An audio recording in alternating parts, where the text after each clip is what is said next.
আল্লাহ নবী তিল দিন না খাওয়া যে নবীর ওসিলায় আসমান বানিয়েছেন আল্লাহ, জমিন বানিয়েছে, জান্নাত জাহান্নাম আল্লাহ বানিয়েছে, ওই নবী না খাওয়া নবী আমার আর হাঁটতে পারছেন না গো। আল্লাহ নবী দূরে দুটো কদম তুলে তুলে মদিনা মসজিদে নববী শরীফ থেকে বার হলে আমার সোনাবাড়ি খেরা জওয়ানেরা খুব গভীর মনোযোগ।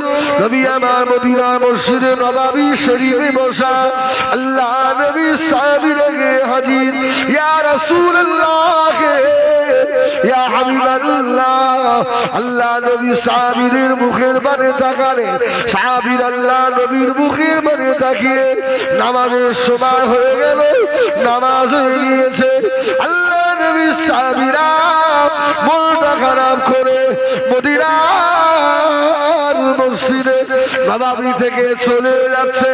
আল্লাহ নবী তিল দিন না খাওয়া যে নবীর ওসিলায় আসমান বানিয়েছেন আল্লাহ, জমিন বানিয়েছে, জান্নাত জাহান্নাম আল্লাহ বানিয়েছে, ওই নবী না খাওয়া নবী আমার আর হাঁটতে পারছেন না গো।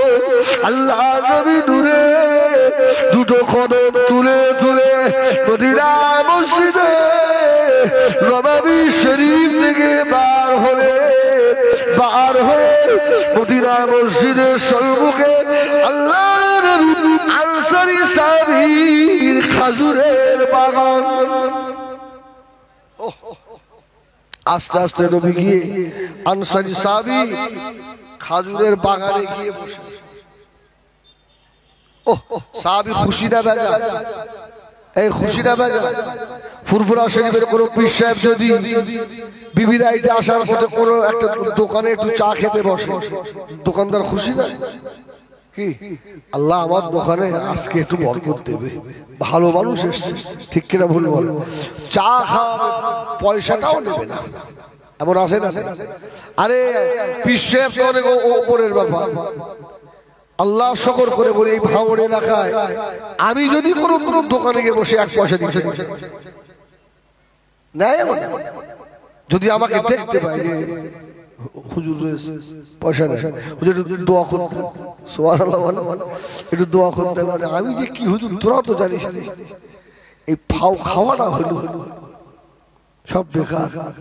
আরে আমি যাই হই ওর তো নিয়ত ভালো, ঠিক কিনা? ওর তো নিয়ত ভালো, আল্লাহ একটা আলেমকে খাইয়েছে, আল্লাহ বরকত দেবেন ইনশাআল্লাহ। আল্লাহ রাসূল মদিনার মসজিদ থেকে বার হচ্ছে, আনসারীর খাজুরের বাগানে ঢুকেছে। আনসারী সাহাবী এত খুশি, রাসূল এসেছে আমার দোকানে, আমার খাজুরের বাগানে। ইয়া রাসূলুল্লাহ, ইয়া হাবিবাল্লাহ, ইয়া রাসূলুল্লাহ, ইয়া হাবিবাল্লাহ, হুজুর আমার বাগানে একটু বসুন, আল্লাহ আমার বাগানে বরকত দেবে। নবী আমার এক খাজুর গাছে ছায়ায় গিয়ে বসলেন। সাহাবী আস্তে আস্তে এসে আল্লাহ নবী দূরে মুখে পারে তাকিয়ে বলল, ইয়া রাসূলুল্লাহ, ইয়া হাবিবাল্লাহ, হুজুর আপনার মুখটা শুকিয়ে গেছে। ইয়া রাসূলুল্লাহ, ইয়া হাবিবাল্লাহ, আমার মনে হয় আমার নবীর খাওয়া হয় না। আনসারী সাহাবী খাজুরের বাগান দেখে আদা কাঁচা আদা পাকা খাজুর এক কাঁদি কেটে নিয়ে আল্লাহর নবীর সম্মুখে হাজির। ইয়া রাসূলুল্লাহ, ইয়া হাবিবাল্লাহ, হুজুর আপনি খাজুরগুলো খান। আল্লাহ নবী সাহাবীর মুখের বারে তাকিয়ে, বাবা সাহাবী রে, আল্লাহ যার জন্য আসমান জমিন কুল কায়নাত বানিয়েছেন ওই নবী না খাওয়া। আল্লাহ নবী ডাক দিয়েছিলেন, বাবা সাহাবীরা রে, বাবা আবু বকর, আমার কলিজা ছিল সাহাবী, কোথায় গেলে? হযরত আবু বকর আল্লাহ নবী ডাক শুনে হযরত আবু বকর পাগলের মতো দৌড়াতে লাগলেন। ইয়া রাসূলুল্লাহ, ইয়া হাবিবাল্লাহ, হুজুর কে বলছে বলুন। আল্লাহ নবী বললেন, বাবাজি আমি রাসূলুল্লাহ 3 দিন না খাওয়া খোদা জ্বালা সহ্য করতে পারি না বাবা, এই খাজুরের বাগানে এলাম, এক কাঁদি পাকা খাজুর খাওয়া দিয়েছে বাবা। আবু বকর রে, আমার তো বসে না, একা খাবো। আবু বকর তুমিও বসে যাও। হযরত আবু বকর বসে গেলেন। আল্লাহ নবী আবার ডাকলেন, বাবাজি ওমর কোথায় গেলে বাবা ওমর? তুইও সাহাবীকে ডেকে নিয়ে আল্লাহ নবী 2 পাশে বসিয়ে কাঁচা পাকা খেজুর আবু বকরও খায়, আল্লাহ নবীও খায়। আবু তো সবাই নবী আমার হযরতে ওমরের মুখের দিকে আল্লাহ নবী তাকাতে লাগলেন। এ ওমর, খুব তো খাচ্ছ, জানো এই খাওয়ার হিসাব দিতে হবে। জোরে বলুন সুবহানাল্লাহ। পাকা খাজুর পেয়ে খুব তো খাচ্ছ, এই খাওয়ার হিসাব দিতে হবে। উমরের খাওয়া বন্ধ হয়ে গেছে। তোমার খুব ভয় করতে বাইদারে ভাষা, ওহ খাওয়া বন্ধ। ইয়া রাসূলুল্লাহ, তার মানে আল্লাহ নবী জবাব দিয়েছিলেন, শুনে রেখে দাও উমর, এই যে খাজুর গাছের ছায়ায় বসে খাজুর খেলে বাবা, তুমি একবার তাকিয়ে দেখো কত রাখার মরুভূমি বালুর উপরে আর রোদ্দুরে ছাগল চড়ায়, আল্লাহ তোমাকে ছায়ায় বসে খাইয়েছে। বাবা ওমর জবাব দিতে হবে। হযরত ওমর ফারুক খাজুর বাগানের ভিতরে পাগলের মতো কাঁদতে লাগলেন। আয় আল্লাহ, আমি ওমর সেই দিনে কি জবাব দেবো আল্লাহ? আল্লাহ আমার তো জবাব দেওয়ার মতো কিছু নাই। আমার আল্লাহ যদি ধরে বলে, এ হযরতে ওমর এই আমলটা কেন করেছিলিস বল, আমি ওমর আল্লাহ দরবারে জবাব দিতে পারবো না। আল্লাহ নবী বলেছিলেন, ও ওমর কেঁদো না, কেঁদো না বাবা, আল্লাহ যে দর্শন সাহাবীকে আশারায় মুবাশশারা করে দিয়েছেন। আমার আবু বকর ফিল জান্নাহ, আমার ওমর ফিল জান্নাহ, আমার ওসমান ফিল জান্নাহ, আমার আলী ফিল জান্নাহ, আমার তালহা ফিল জান্নাহ রে, আমার আব্দুল্লাহ ইবনে ও আব্দুল্লাহ ইবনে ফিল জান্নাহ, আব্দুর রহমান ফিল জান্নাহ। আল্লাহ নবী সাহাবীদেরকে বললেন, উমরের মুখের দিকে তাকিয়ে বলল, বাবা ওমর আল্লাহ তো তোমাকে 2য় নম্বরে রেখেছে। জোরে বলুন সুবহানাল্লাহ। ও হযরত ওমর এত দামি মানুষ হওয়া সত্ত্বেও হাসরের কথা মনে করে এত কান্না কাঁদে। কিতাবে এসেছে হযরত ওমরের একটা ডায়েরি ছিল, ডায়েরি সারা দিনে কত ইবাদত করত, কি করতে, ওই ডায়েরিতে হযরত ওমর রাদিয়াল্লাহু তাআলা সব লিখতেন। জোরে বলুন সুবহানাল্লাহ। লিখতেন। ও বাবা জানেরা, আল্লাহ নবী কলিজাতে সাহাবী হযরত ওমর ফারুক রাদিয়াল্লাহু তাআলা আনহু ওই ডায়েরিতে লিখে রাখতেন, যেদিন ইবাদত কম হয়ে যেত হযরত ওমর নিজে বাড়ির নিয়ে নিজের পিঠের উপরে মারতেন। এই ওমর, আজকে তোর নামাজ কম হয়ে গেল কেন? আজকে তোর কোরআন তেলাওয়াত কম হয়ে গেল কেন? আবার সোনা বাড়ি কেনা ও বিবিরাই আমাদের জীবনে কত নামাজ কাজা হয়ে গেল, কত রোজা চাকরি তো ছেড়ে দিলাম, আল্লাহর হুকুমকে কত ছেড়ে দিয়েছি। আল্লাহ পাকের দরবারে সেই দিনে কি জবাব দেবো বলে? ঠিক কিনা মনে হয়? এই মনে পড়ে উমারের বিবি হযরত উমার যখন ইন্তেকাল হয়, ইন্তেকালের পরে যারা হুজুরকে গোসল দিয়েছিল ওরা বলছে আমরা দেখছি উমারের শরীরে বড় বড় চাবুকের দাগ, চাবুকের দাগ। হযরত উমার রাদিয়াল্লাহু তাআলা যারা গোসল দিল ওরা দাফন করে এসে হযরত উমারের বিবিকে জিজ্ঞাসা, আম্মা জান, আমিরুল মুমিনিনকে কেউ কি মেরেছিল? কেন বাবা? হুজুরের শরীরে সব চাবুকের দাগ ছিল কেন? সুবহানাল্লাহ বলে। হযরত ওমরের বিবি ডাক দিলেন, হে নবী পাকের সাহাবীরা, এদিকে এসো বাবা। সাহাবীদেরকে দেখে হযরত ওমরের ঘরে ঢুকালেন, ঢুকিয়ে লাল চাবুকটা দেখিয়েছিলেন। জোরে বলুন সুবহানাল্লাহ। ওই দেখেন চাবুক, ওই চাবুক দিয়ে হুজুরকে কে মারত? বলছে কেউ মারত না। হযরত ওমরের যেদিন রাত্রিরে নামাজ কম হয়ে যেত, ওমর নিজের চাবুক নিজে বেরিয়ে নিয়ে নিজের শরীরের উপরে আঘাত করতেন আর বলতেন, এই ওমরের শরীর, তুই কি জাহান্নামের আগুন সহ্য করতে পারবি? যদি বলবেন না, এই তোর কি আযাব সহ্য করার ক্ষমতা আছে?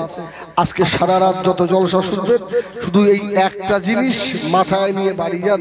হযরত ওমরের মতো মানুষ যদি নিজের চাবুক নিয়ে নিজের শরীরের উপরে আঘাত করে আর বলে, ওমর রে, তুই কি জাহান্নাম সহ্য করতে পারবি? এই নবীর সাহাবীরা হযরত ওমরের চাবুক নিয়ে হুজুর নিজের গায়ে মারতেন। এই জন্য হুজুরের শরীরে সব কাটা কাটা দাগ, চাবুকের আঘাত। হযরত ওমরের মতো মানুষ মদিনা মসজিদে নববী শরীফে তাহাজ্জুদের সময় হয়ে গেল। হযরত ওমর মদিনা মসজিদে নববীতে তাহাজ্জুদের নামাজ আদায় করলেন। তাহাজ্জুদের নামাজ পড়ে পাগলের মতো ঝরঝর করে কাঁদতেছে, আমি ছিলাম উটের রাখাল, আল্লাহ তুমি আমাকে আজকে অর্ধজানের খলিফা বানিয়ে দিয়েছো। আল্লাহ আল্লাহ, আমি উমারের গায়ে উটের পায়খানা লেগে থাকতো, সেই মাঠগুলো আমি এখনো দেখি, যে মাঠে আমি উট চড়িয়েছিলাম। আল্লাহ, আজকে সেই ওমরকে শুধু মুহাম্মদুর রাসূলুল্লাহর হাতে হাত দেওয়ার বাবার কাছে আল্লাহ আপনি আমাকে খলিফা করে দিয়েছেন। তবে আমি আবু বকরের উপরে খুশি নই। আবু বকরের ইন্তেকালের সময় একবার হেসে বলেছে, ওমর, আমি জীবনে যত কাজ করেছি তার মধ্যে এই একটা আমার ভালো কাজ, আমি খুশি হয়েছি। ওমর বললেন, হুজুর সে কাজটা কি কাজ? আবু বকর সিদ্দিক বলল, আমি আমার জীবনের শেষ সময় আমার গদিতে উমারের মতো একজন ভালো মানুষকে খলিফা বানিয়ে রেখে যেতে পারছি। জোরে বলুন সুবহানাল্লাহ। উমারের মতো একজন ভালো মানুষকে খলিফা করে আমি দুনিয়া থেকে যেতে পারছি, এটাই আমার বড় খুশি। জোরে বলবেন না সুবহানাল্লাহ। হযরত ওমর কাঁদতে লাগলেন, ও আবু বকর আমি খুশি নই, আমি বড় দুঃখিত। আপনি যদি আমাকে খলিফা না বানিয়ে মদিনা মসজিদে নববী শরীফের মুয়াজ্জিন বানিয়ে দিতেন, আমি খুশি হতাম।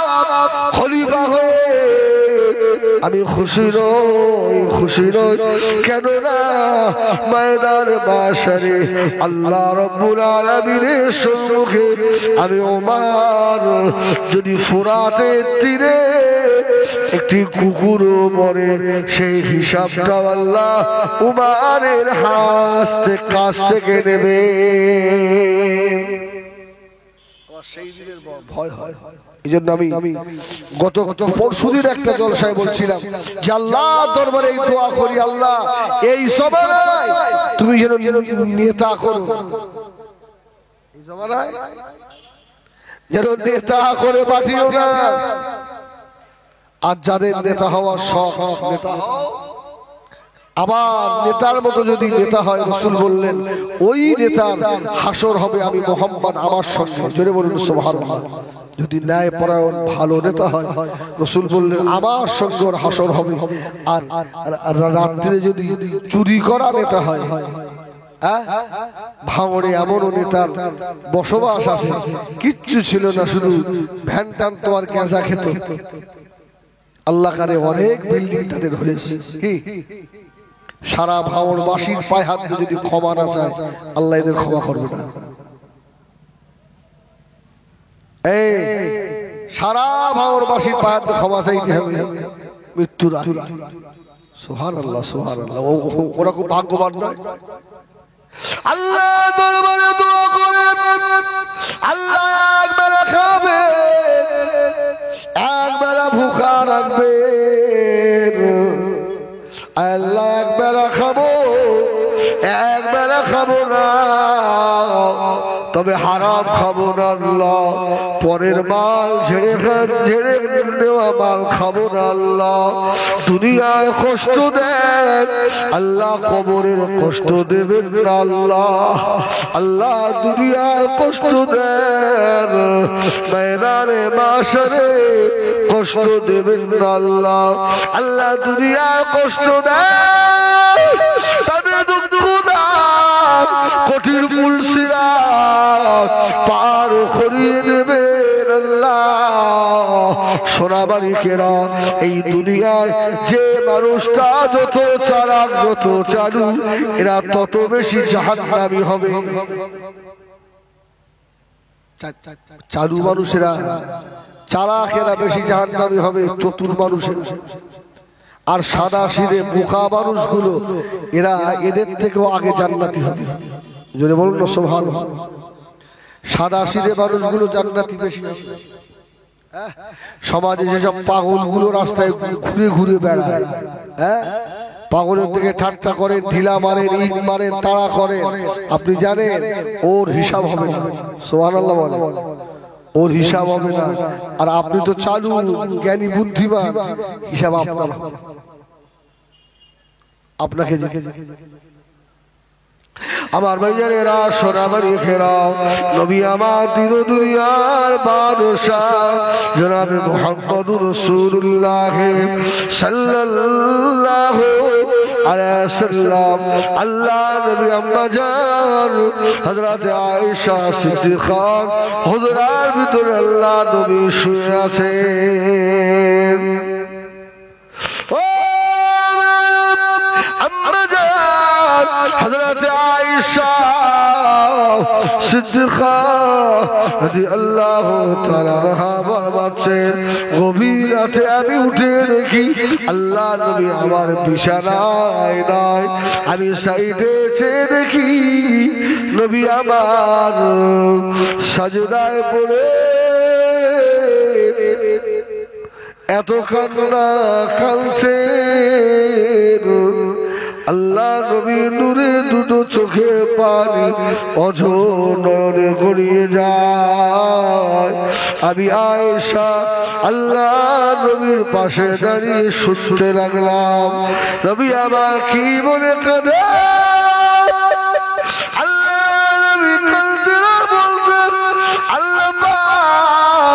আমাকে গরিবী হালতে রাখে, আল্লাহ আমাকে গরিবদের সঙ্গে আল্লাহ আমাকে হাসর নসিব করবে। জোরে বলুন সুবহানাল্লাহ। এই রিওয়ায়েতে এসেছে আম্মা জান হযরত আয়েশা জিজ্ঞাসা করলেন, ইয়া রাসূলুল্লাহ হাবিবাল্লাহ, গরিবদের সঙ্গে কেন জান্নাতি হবেন? আল্লাহ নবী বলেছিলেন, বিবি আয়েশা সিদ্দিকা, ও বিবি আয়েশা শুনে রেখে দাও, ময়দানে মাশারে ধনীদের থেকেও গরিবেরা 40 বছর আগে আল্লাহ পাকের রহমতের জান্নাতি হয়ে যাবে। আল্লাহ গরিব রাখো, তবে হারাম যেন আল্লাহ না খাওয়ায়। কি বুঝলেন? হারাম খেলে খবর ভালো না খারাপ? খারাপ না আমার ভাই? আমার সময় একদম প্রায় শেষের দিকে। শেষ কথা যেটা বলবো বাবা, আল্লাহ যে কদিন হায়াতে রাখেন, এই রমজান শরীফ মাহে শাবান থেকে নিয়ত করে নেন, আল্লাহ আমি এ মাস থেকে তওবা করছি, শাবান থেকে আমার বিগত জীবনের গুনাহ মাফ করে দেন আল্লাহ। আজ জীবনে নামাজ কাজা করব না, খোদার কসম। ফাউলাইকা ইউবাদদিলুল্লাহু সাইয়্যাতিহিম হাসানা ওয়া কানা আল্লাহু গফুরুর রহিমা। এই বিগত জীবনের গুনাহগুলোকে আল্লাহ সাইয়্যাত হাসানা দিয়ে নেকি দিয়ে ভরে দেবেন। জোরে বলুন সুবহানাল্লাহ। গুনাহ করেছেন, খালেস নিয়তে তওবা করেন, আল্লাহ এই রমজান থেকে আমি ভালো হয়ে গেলাম। অনেকে আছে যে আজকে আর তওবা করব, কাল যে এলো আজকে আর হবে, আবার কাল। এই কাল জিনিস যে কত খারাপ, এই কাল করতে করতে ওর কবরের কাল এসে যাবে। ঠিক না ভুল বলে? অনেকে বলি আমি, এই দাড়িটা রাখো হুজুর, সামনে রমজান মাসে তো আমি আর কাটি না, ও ঈদের দিন তাকিয়ে দেখি পুরো সাপ। কি হলো হুজুর? সেদিন দোকানে গিয়েছিলাম, সাইড কেটে ভালো দেখা সব মেরে দিচ্ছি। আসে না? আল্লাহ মাফ করে আমার ভাই। মুমিনদের ভবিষ্যৎ দুনিয়া নয়, মুমিনদের ভবিষ্যৎ হলো আখিরাত। জোরে বলুন সুবহানাল্লাহ। মুমিনদের ভবিষ্যৎ আখিরাত। এই জন্য আখিরাতের কথা আমাদের সকলেরই মাথায় রাখতে হবে বাবা। আর দুনিয়া কদিনে ছেড়ে চলে যেতে হবে, এই জন্য আখিরাতের কথা যদি মনে রাখতে পারি তাহলে ইনশাআল্লাহ আমাদের কবর, হাসর, মিজান, সিরাত সব ভালো হয়ে যাবে। আমাদের নবীকে নিয়ে আমরা আল্লাহ পাকের রহমতের জান্নাতে থাকতে পারবো। জোরে বলুন সুবহানাল্লাহ। আমার ভাইয়েরা, সোনাবাড়ি খেরাম, ও মুরব্বিয়ানেরা, খাড়া করে শোনো বাবা, নিয়ে নফসের সঙ্গে জিহাদ করুন। নফসের সঙ্গে জিহাদ করলে আল্লাহ পাক তোমাকে ওলি আল্লাহ বানিয়ে দিতে পারে।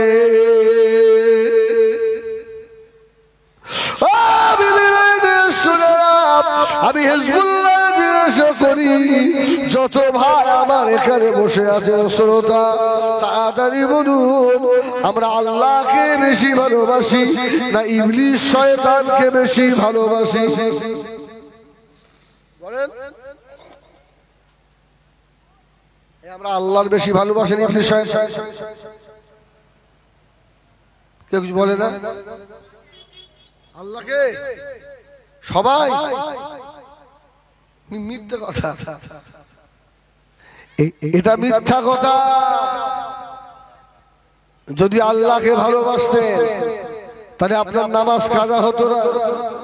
আপনি ইবলিসের ভাইরা হয়, ওই জন্যই আপনার নামাজ কাজা হয়, আপনার দ্বারা জেনা হয়।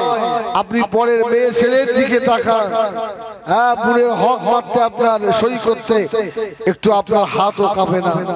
আপনি শয়তানের বন্ধু আপনি। আর কিছু মানুষ আছে দেখবেন, দুনিয়ায় যত কষ্টই হোক, যত পেরেশানি হোক, নামাজ ঠিক আদায় করছে। ঠিক কিনা ভুল বল?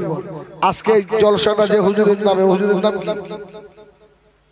আল্লাহ হযরত মেজলা হুজুর রহমাতুল্লাহ আলাইহির স্মরণে এই ইসারে সব এই সোনামানি আল্লাহ হযরত মেজলা হুজুর রহমাতুল্লাহ আলাইহি, যারা আমার এক কমিটির ছেলে আসো বাবা, রাগ করো আর যাই করো, আমি তোমাদের বলবো।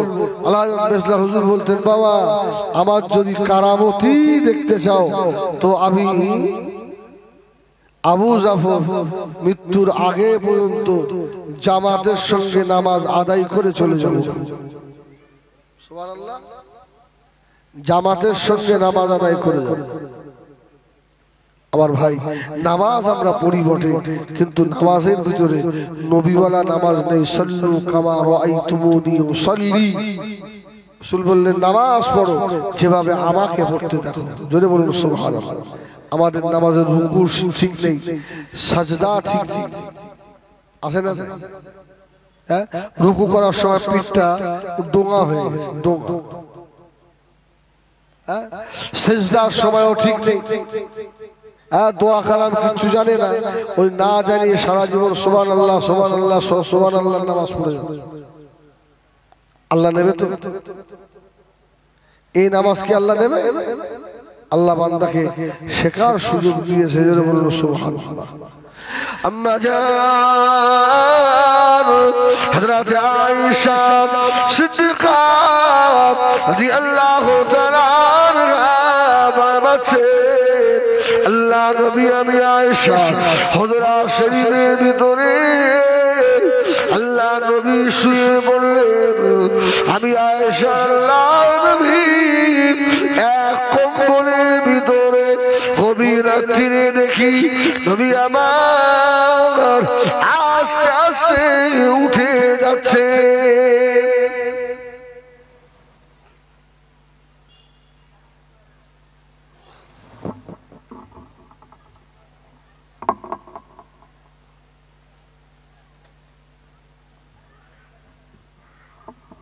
আমার ভাইরা, আমাদের টিকে ডিজিটাল মোহাম্মদ আলী ভাই জানে, গত রাতে জলসা ছিল, শেষ রাতে আবার সেই বেলে খালিটা, বেলে ডাঙ্গা বলে, ক্যানিং লাইন, বেলে গেছি, বেলে গেছি। এত শরীর অসুস্থ, জলসায় ভালো করতে পারি। সারাদিন তো এসে তেল পানি করে দাও, এসে ফুটে দাও, হুজুরে একটু ঝাড়িয়ে দাও, কারোর ভূতি পেয়েছে, এই করতে করতে দিন পার হয়, শুধু ঘুম পায়। আমি আস্তে আস্তে বলি, আপনারা শোনেন, অসুবিধা হবে না তো? আলহামদুলিল্লাহ। নবী আমার আস্তে আস্তে শাম্মা জান হযরত আয়েশা সিদ্দিকা রাদিয়াল্লাহু তাআলা হুজরা মুবারক থেকে উঠে পড়ে নবী আমার আস্তে আস্তে আম্মা জানের ঘরের দরওয়াজা খুলছে। আম্মা জান হযরত আয়েশা রাদিয়াল্লাহু তাআলা চুপ করে দেখছে। আল্লাহ রসুল আমার ঘর থেকে অন্য কোন বউদের ঘরে যাবে নাকি? রাসূলুল্লাহ আস্তে আস্তে উঠলেন, খুব আস্তে আস্তে দরজা খুললেন, বলছে আস্তে আস্তে জুতো মোবারকও পায়ে দিয়েছে। জোরে বলুন সুবহানাল্লাহ। রাসূলুল্লাহ জুতোকে শুধু জুতো বলবো না, এটা হলো সুন্নাত ওয়াল জামাতের আকীদা। রাসূলুল্লাহ জুতোকে বলবো নালাইন শরীফ। সুবহানাল্লাহ। জুতোটাও আল্লাহ নবী জুতোটা বাইরে আস্তে আস্তে বার হয়ে গিয়ে ছুটে ছুটে গিয়ে মদিনা শরীফের কবরস্থান জান্নাতুল বাকিয়া কবরস্থানে দাঁড়িয়ে গিয়ে আল্লাহর নবী কাঁদতে লাগলেন। আম্মা আয়েশা মনে করলেন আল্লাহ নবী কি আমি আয়েশা ব্যবহারে আল্লাহ নবী মনে ব্যথা পেয়ে গেল নাকি? আল্লাহ নবী আমার ঘর থেকে অন্য বুবুজানদের ঘরে যাচ্ছে নাকি? উকি মেরে মেরে দেখছে, গিয়ে দেখছে জান্নাতুল বাকিয়া কবর, রাসূলুল্লাহ জিয়ারত করছে। জোরে বলুন সুবহানাল্লাহ।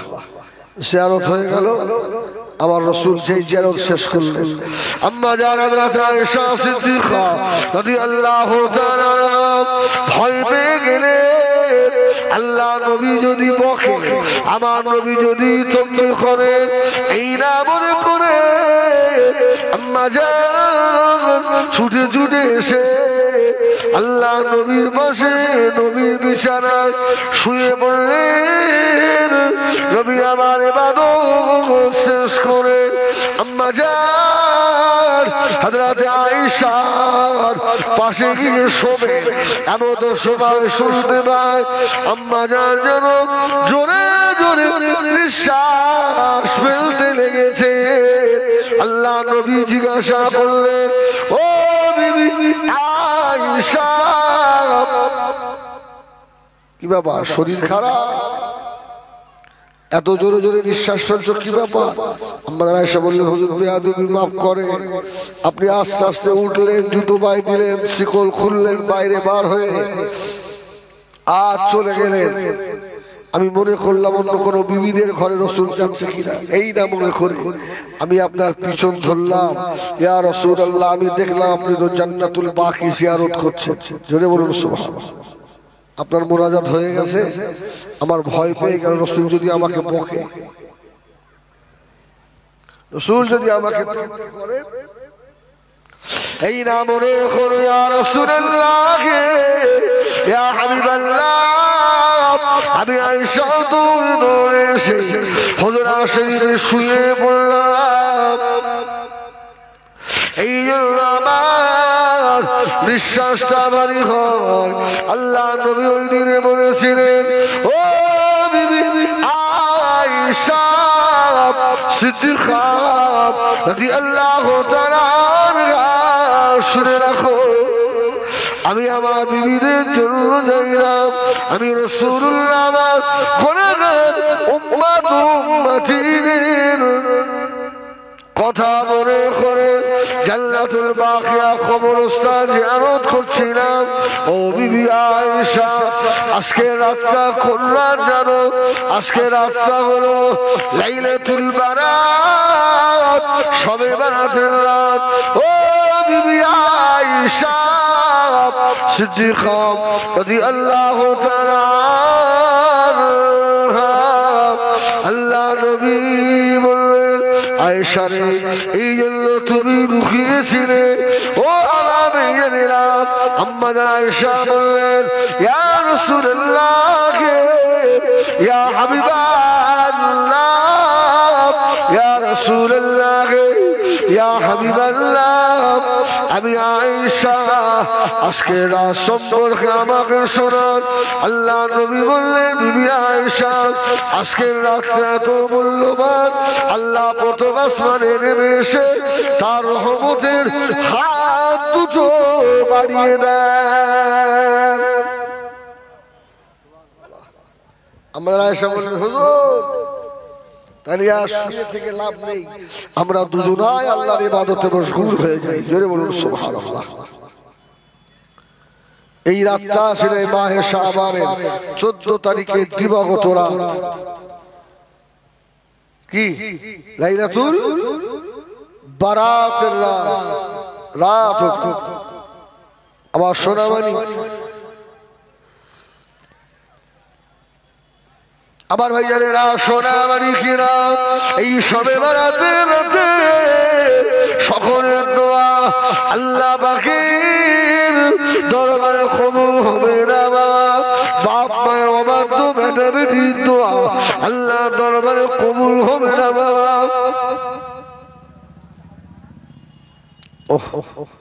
যারা বাবার সঙ্গে বেয়াদবি করেছে দুনিয়ায় মার খাবে, কবরেও মার খাবে, হাসরেও খাবে। আল্লাহ বাপ মায়ের অবাধ্য সন্তানের দিকে তাকিয়েও আল্লাহ দেখবেন না। জোরে বলুন সুবহানাল্লাহ। হ্যাঁ, ওর দিকে আল্লাহ পাক তাকাবে। আমার ভাইজানেরা, সোনা মানিকেরা, মদখরের দোয়া, জেনাখরের দোয়া, এগুলো আমার ভাইজানেরা, সোনা মানিকেরা, ও নওজওয়ানেরা, আল্লাহ নবী দিন দুনিয়া বাদশাহ জনাবে মুহাম্মদুর রাসূলুল্লাহ সাল্লাল্লাহু আলাইহি ওয়াসাল্লাম নবী আমার বললেন, এদের দোয়া কবুল হবে না বাবা। আল্লাহ নবী ফিরে চলে আসছে। এমন তো সময় একজন নিয়ে দাঁড়ালো, ইয়া রাসূলুল্লাহ, ইয়া হাবিবাল্লাহ, ইয়া রাসূলুল্লাহ, ইয়া হাবিবাল্লাহ, হুজুর বেয়াদবি মাফ করুন। ওহ, এদের দোয়া কবুল হবে না। আল্লাহ নবী সাল্লাল্লাহু আলাইহি ওয়াসাল্লাম বলেছিল, বাবা বাপ মায়ের অবাধ্য সন্তানের দোয়া কবুল হয় না। আল্লামা আশরাফ আলী থানভী রাহমাতুল্লাহ আলাইহি উনি একটা কিতাবে একটা ঘটনা লিখেছেন। আশরাফ আলী থানভী এক গ্রামে এক যুবক ছেলে, তো সেই ছেলেটা খবর পেয়েছে অমুক গ্রামে আল্লাহর একজন ওলি আছে, তিনি হলেন মুস্তাজাবুদ দাওয়াত, হাত তুলতে দেরি দোয়া কবুল হতে দেরি হয় না। জোরে বলুন সুবহানাল্লাহ। ছেলেটা ওই গ্রামের দিকে যাচ্ছে, দেখি আল্লাহর ওলিটাকে যদি পাই। তো আমাদের দিকে তো সব ঘন ঘন বাড়ি, আপনি ফুরফুরা যাবেন হাওড়া জেলা হুগলি জেলায় গিয়ে দেখবেন কি সব দূরে দূরে, সব দূরে দূরে বাড়ি। আল্লাহু আকবার। তো ছেলেটাকে বলছে, বাবা এই গ্রামে একজন আল্লাহর ওলি আছে, একজন ওলি বান্দা রয়েছে, বাবা তার সঙ্গে একটু দেখা করো। আমার ভাইয়ারেরা, সোনা মানিকেরা, ওই সময় যুবকটা ওই মানুষটাকে জিজ্ঞাসা করছে, বাবা এই গ্রামে আল্লাহর ওলি আছে যে হাত তুললে যার হাত ফেরানো হয় না? যাকে জিজ্ঞাসা করেছিল ওই মানুষটা বলে দিল, ও বাবা ছেলে, আমি তো হলাম সে আল্লাহর ওলি মুস্তাজাবুদ দাওয়াত। কিন্তু আশ্চর্য বিষয়, উনি যে মুস্তাজাবুদ দাওয়াত, আর উনি রাস্তার ধারে পুকুরে বসে বসে দুটো শূকরকে আপনার গোসল করছে। কি কে? শোর শোর। এই শূকর নিকৃষ্ট না উৎকৃষ্ট?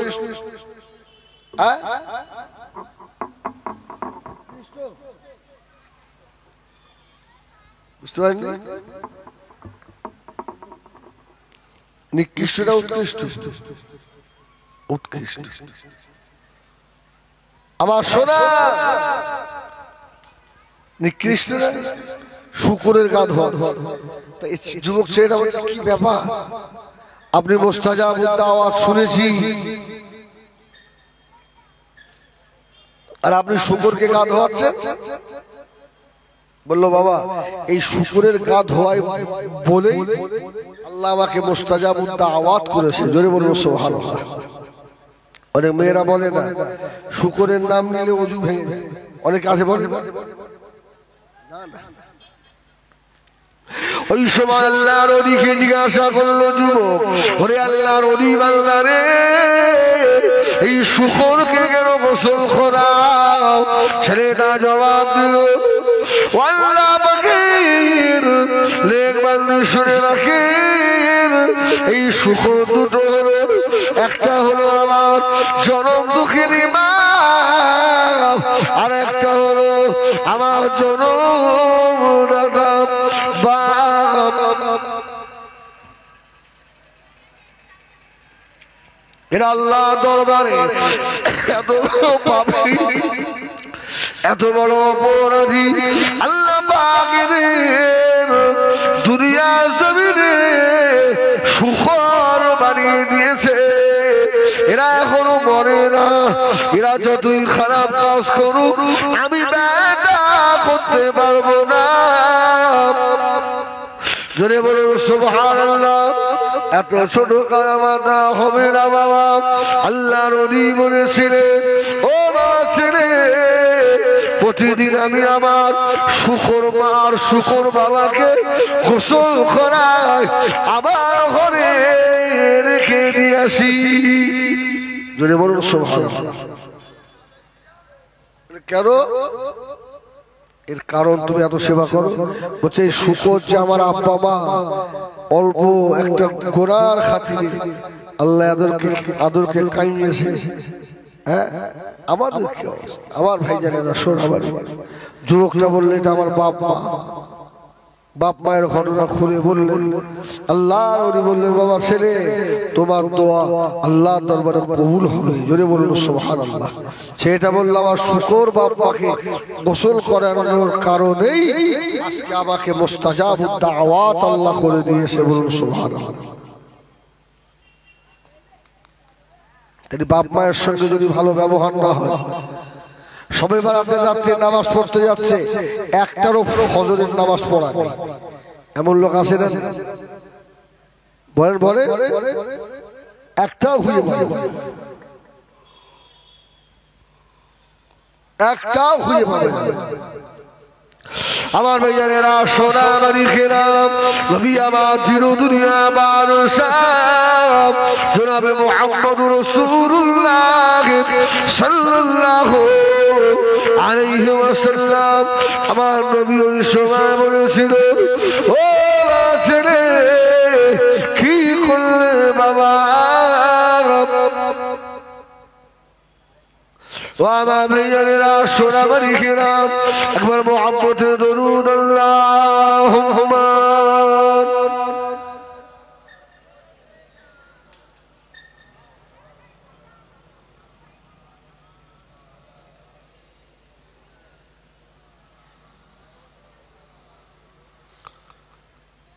ফজরের নামাজ না পড়ে ওরা সারা রাত নফল নামাজ পড়ে, আসে না? এ ওদের লাইলাতুল বাদের নামাজ হবে? বলেন না হবে? জুমার দিনে জুমায় যত লোক হয়, ফজরের নামাজে অত লোক হয়? অনেকে সারা রাত জাগে, কিন্তু দেখা যাবে ফজরের আগে ঘুমিয়ে পড়ে। কি শোয়ার সঙ্গে সঙ্গে?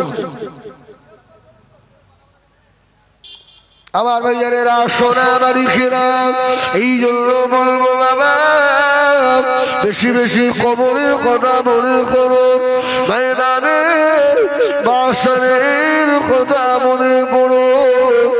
আল্লাহ রাব্বুল আলামিন, আল্লাহ নবী হযরত নবী বিন সুলাইমান রাহমাতুল্লাহ আলাইহি, সুবহানাল্লাহ। এই রাবি বিন সুলাইমান বলে একজন আল্লাহর ওলি ছিলেন, মস্ত বড় আল্লাহর ওলি। উনি জীবনে নিয়ত করলেন, আল্লাহ কিছু টাকা পয়সা জোগাড় হয়েছে, আমি একটু হজে যাব, হজে। আল্লাহর ওলি রাবি বিন সুলাইমান আর 9-10 জনের মধ্যে একটা কাফেলা ঠিক করলেন যে আমরা সব হজে যাব।